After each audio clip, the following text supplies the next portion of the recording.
Isang lalaki tigok dahil daw sa walang tigil na paglalaro ng online games sa cellphone.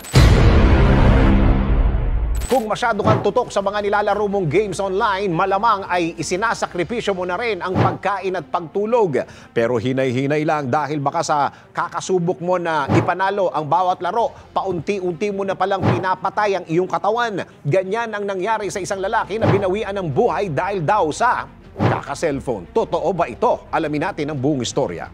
Ang lalaking si Anthony, ilang araw daw na hindi nakatulog dahil sa pagiging abala sa nilalaro niyang online game.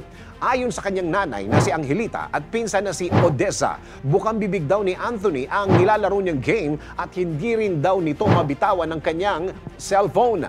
Lagi raw pinagsasabihan ni Odessa ang kanyang pinsan pagdating sa sobrang pagkahilig nito sa paglalaro. Pero hindi naman daw ito maawat. Ngunit isang araw, bigla na lamang itong nagsusuka at namimilipit sa sakit ng tiyan at ulo. Dahilan para pagapang na ito kung lumakad. Dahil dito kung kaya't agad itong itinakbo sa ospital pero inuwi rin dahil sa kakulangan sa pera at ipinahilot na lang kagaya ng suggestion ng kanilang mga kapitbahay. Ang buhay ni Anthony hindi na rin nagtagal. Cellphone ang itinuturing na dahilan ni Angelita kung bakit siya nawala ng anak. Ngunit ayon sa death certificate nito, nakasaad na acute coronary syndrome o yung tinatawag na ACS ang cause of death ni Anthony.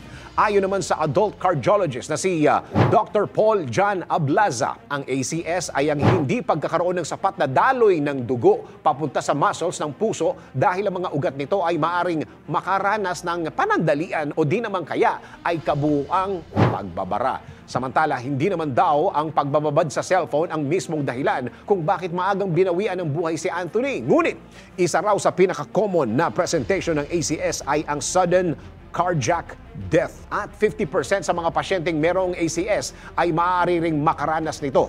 Ikaw, aayusin mo na rin ba ang sleeping habits mo matapos marinig ang kwentong ito? DWIZ Research Report. Report.